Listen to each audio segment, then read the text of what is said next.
Welcome back to the Totally Random but Totally Awesome podcast. You're here with Q-Tip again, and I will finally be talking about my experience at Metallica. I know in the Green Day video I said I might do it that day or the next day, and it's been like a month. But what do you expect, man? I got things to do.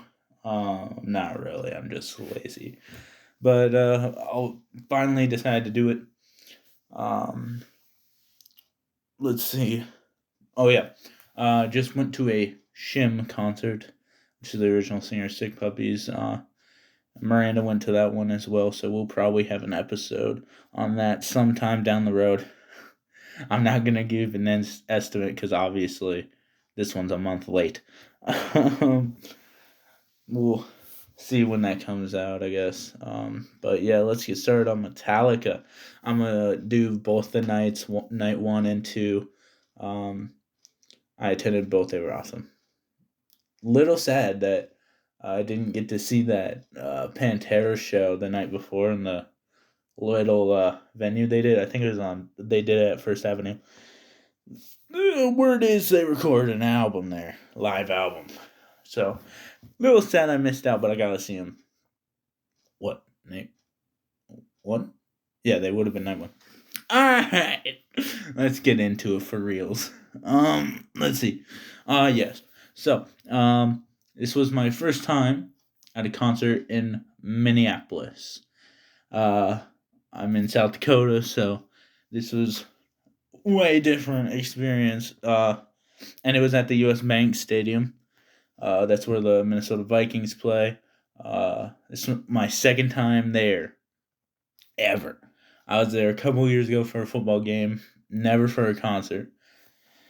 And I honestly don't remember that first experience at all. So it was basically blind going in.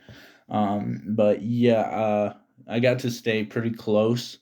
So I actually got to walk to the US Bank Stadium, which will come back later.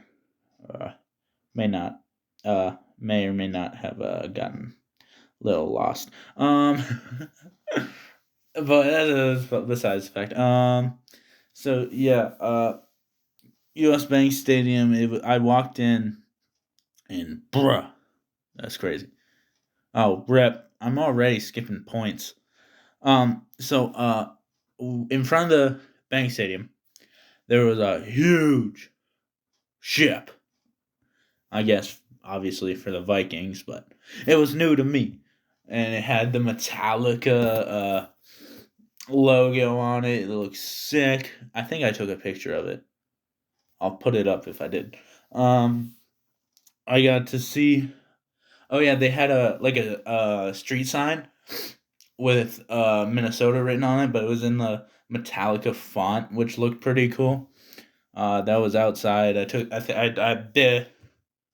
Man, I can't speak English today. I took a picture of that as well. Uh, then yeah, I walked into the U.S. Bank and seeing the stage for the first time is crazy because I saw it in all their posts, and then seeing it live, it just looked way bigger. Like I wasn't up close to it. I was like on the entry level kind of, and it looked huge. Like when they went on stage, they were pretty tiny, man.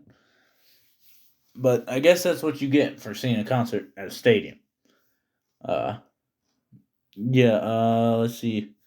Oh yeah, when we first walked in, we couldn't find our seats. It was like something row 40, something seat whatever, and there was no row 40. It was really weird. But we got it figured out, and I got to my seats. So yeah, I guess it was a it was on the floor when you walk in. It wasn't like I don't know how to explain it, but yeah, I found them. Sorry about that. Let's see. WVH, aka Wolfgang Van Halen, opened. and he killed, dude. He was crazy good. And his guitar skills were crazy, which I guess you could say, duh, his father's Eddie Van Halen. But Wolfgang didn't want to play guitar at first, so there's that. But yeah, he sounded sick. Um, Nothing much happened during his set. I just really enjoyed it, and then I awaited Pantera. Um, I remember. I don't know when it was. If it was before Wolfgang or after. I just saw Phil walking down to like by the merch on the floor, and no one really noticed him. I only knew it was Phil because I saw a bald head, no shoes, and then I confirmed it was him when he walked on stage later. I was like, so that was him. That was kind of cool just to see him randomly just walk out in the crowd. You don't see that often.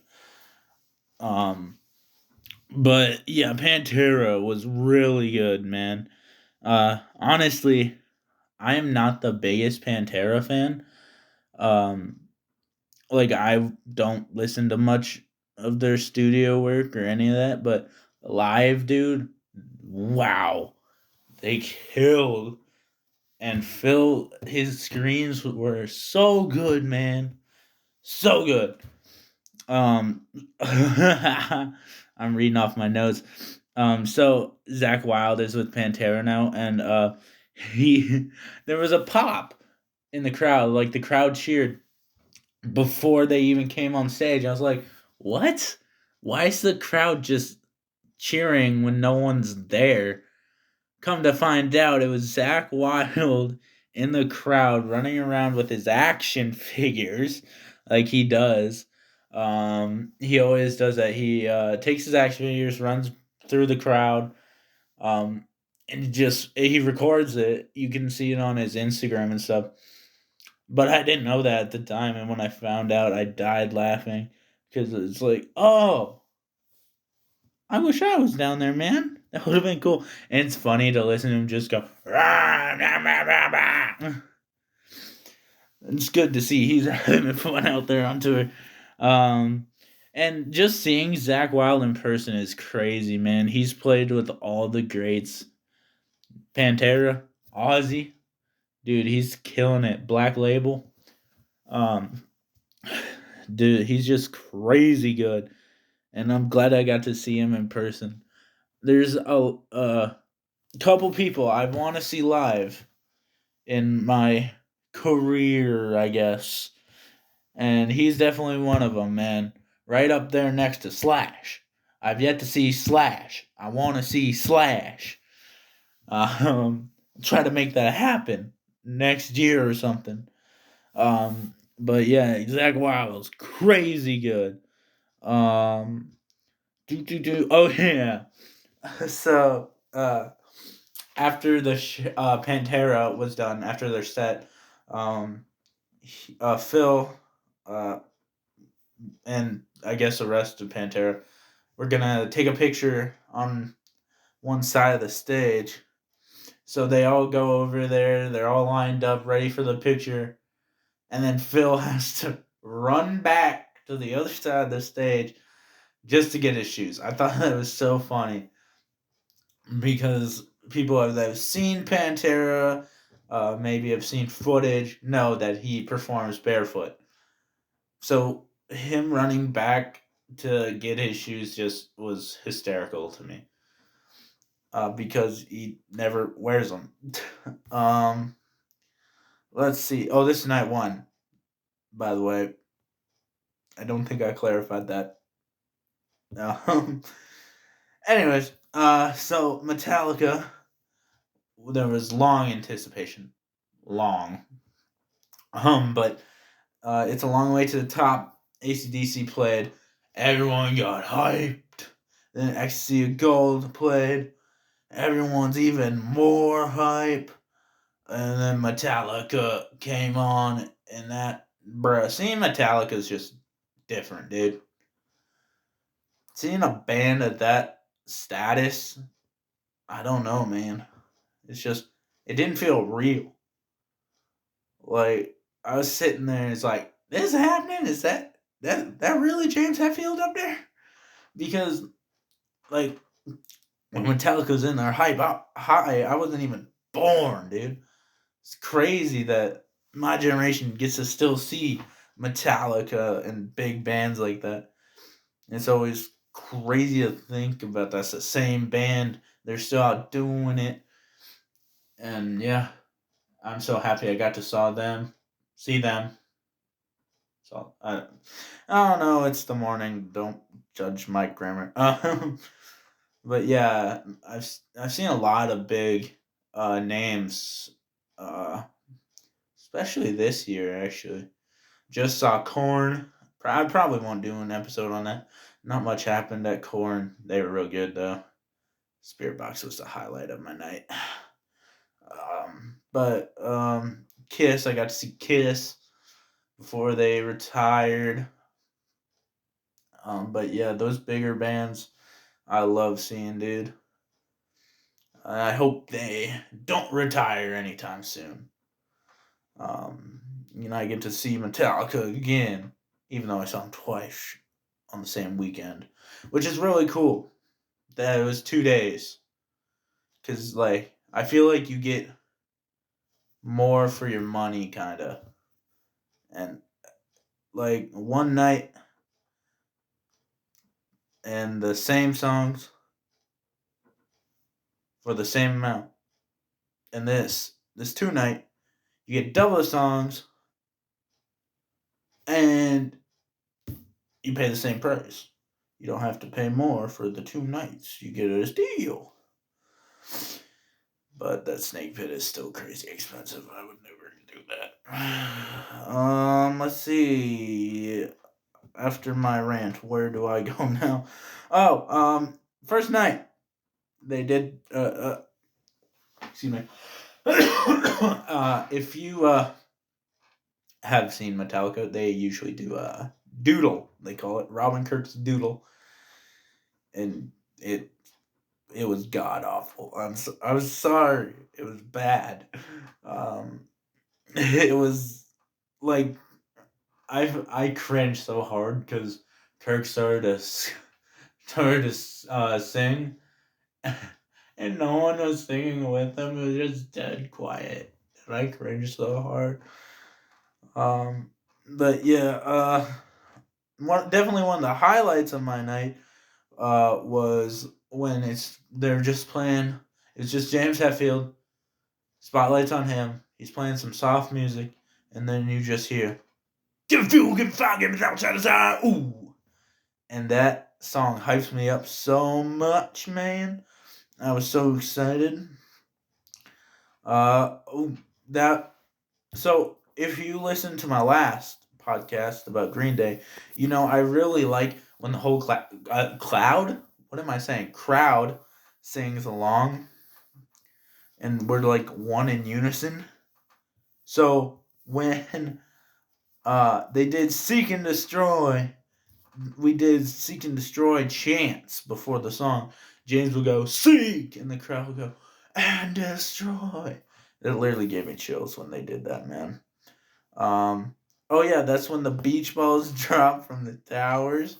And it's fun to watch some people pop them and have to, like, jump on them to deflate them.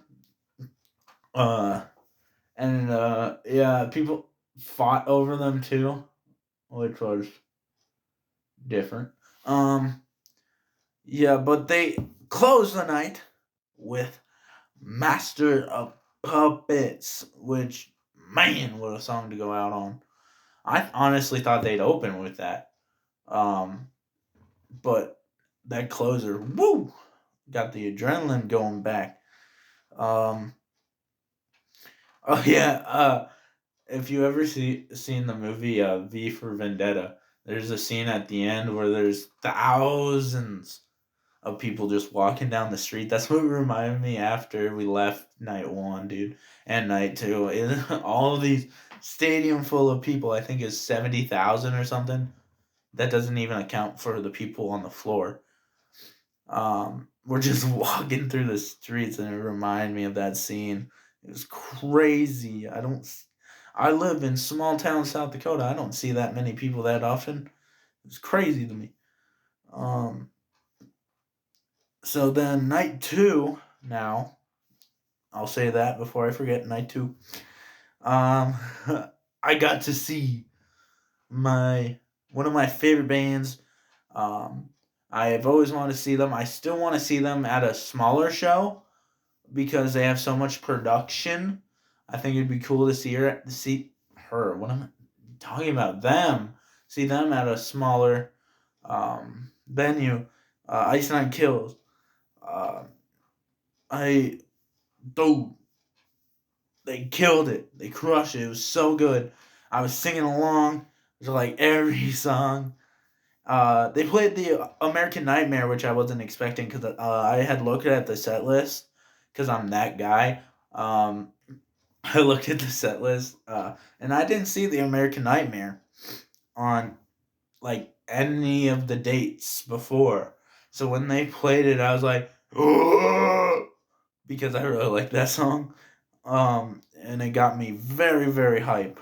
Um, yeah, as I was saying earlier, their stage show. Um, yeah, it was still really good at Metallica, and uh, I was not honestly not expecting any stage production like how they kill people on stage and stuff like that. I was like, it's a different stage setup and all this and that, different production and all that. And I was like, not expecting them to still have their show, but I think they still did a really good job with the stuff that they had. I got to see my boy Ricky from Ice Nine shred live. Um, like Zach Wild, he's one of the people I wanted to see live. So that was cool. Um, yeah, that's pretty much it for Ice Nine, dude. They were crazy. And after, I was like, "Yep, need to see them again." Yep, it was right after. I was like that with Spirit Box. I was like, "Yep, need to see them," and they just walked off stage like 5 seconds ago. um, next was Five Finger Death Punch. Saw them. This was the second time I saw them. First time was Sioux Falls, December 22? Question mark. But yeah, I knew what to expect from Five Finger, and they did not let me down. They were great. Um, oh yeah. Um, sorry. One thing I was not expecting, because we're in U.S. Bank Stadium, as I said earlier, home of the Vikings, and Ivan asked if there was any cheeseheads, Green Bay Packer fans in the crowd, and the cheer for Packers fans was way louder than the cheer for Vikings fans. That was so funny to me. Like in their home stadium, there was more Packer fans. Um, it was so. I found that funny, and that's coming from a Seahawks fan, so I don't really like the Vikings or the Packers. So I'm impartial judge. Um, let's see. Oh yeah. So their quarterback, the Vikings quarterback, had gotten hurt. What was it, the day before or something? And Ivan made a joke about it. He just goes, "Too soon," and the whole crowd booed him, bro. And that was pretty funny. I like when singers like get, get on people like that in a joking way. I think that's really funny. Uh, let's see. Oh, they played "The House of the Rising Sun." That's one of the songs I wanted them to play the first time, and they didn't. They just walked off to it. But I actually got to hear it live this time. So good, man. So good. Five Finger knows how to do their cover as well. It actually sounded like it sounded very close to the studio, but it sounded better live. Um, oh yeah. So I'd say towards the end of their set, um, they had a guy. Ivan asked if this guy was here, and he was. He was in the snake pit actually, and come to find out, that was the first guy to ever play Five Finger Death Punch on the radio. So that's pretty cool. Um, kind of like a reunion, man. If it not for that guy, Five Finger could be an underground band. You never know, man. So that was pretty cool. Yeah. So next, Metallica again, number two, round two, whatever you want to call it. Um, they opened with Whiplash, which is funny because there's a famous video of Jason Momoa running in a circle pit, and he yells at the camera, "They're opening with Whiplash." So that's all I could think about that whole song. Um. Oh yeah. So they open with Whiplash into "For Whom the Bell Tolls" into "Ride the Lightning." Man, you can't hit me with that much heat right off of the bat, bro. Like, jeez, let me breathe first. That's boom, boom, boom. I loved it though, dude. I loved every second of that, man. Uh, I love when bands hit you with the heat and don't slow down. Um, but that was crazy how they opened with three huge hits right off the bat. Because the night before,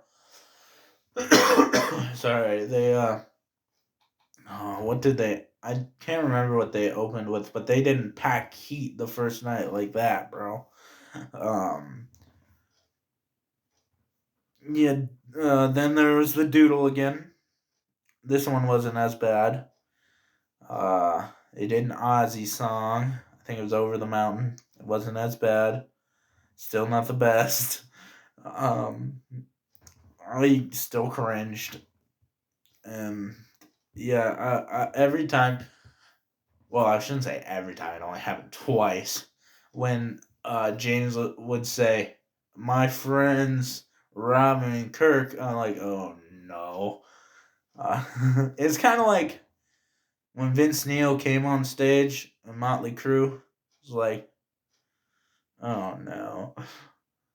Uh, yeah, I love Vince, so I can say that.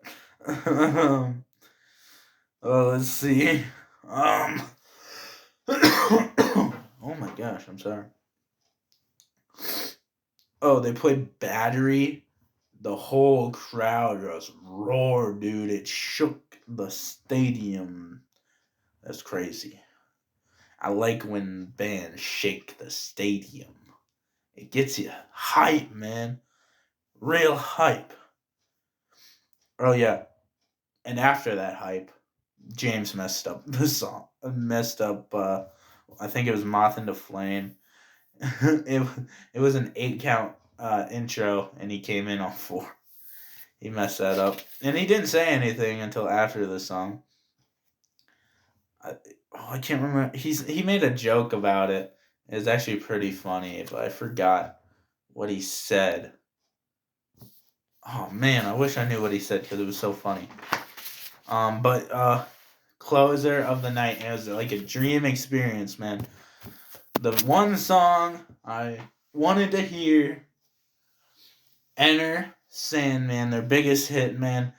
That song hits different live, man. It, like for real, it's like a movie, man. It's an experience. It's like when you hear Freebird live. It's you're just put on this out of body experience, and it's so good, man. It's definitely a core memory of that night for sure, dude. Uh, but yeah, Enter Sandman killed. I was surprised. Lars sounded all right the whole weekend, and Crick didn't mess up. Nothing else matters. I was very surprised. Um, oh, did I say Crick? Kirk. I was saying his name backwards like that. I don't know if you've seen that video where they all say their names backwards, like Samaj, Crick, Sraw, and what was Robert? Trebor? Trebor, I think. Yeah, there's a. Anyways, I'm losing my mind here. That was Metallica, night one and night two. Um, yeah, I think we'll do an episode on Shem at some point. Again, I can't tell you when because obviously I can't guarantee when I'm gonna post these. Um, but yeah, I've been to a couple concerts since Metallica, but I don't think I'll do episodes on them. I'll just do Shim because that just happened and there's sorry, a lot that went on, and hopefully I'll get to do it with Miranda because she showed up to that one. Otherwise, this has been totally random but totally awesome podcast. Peace.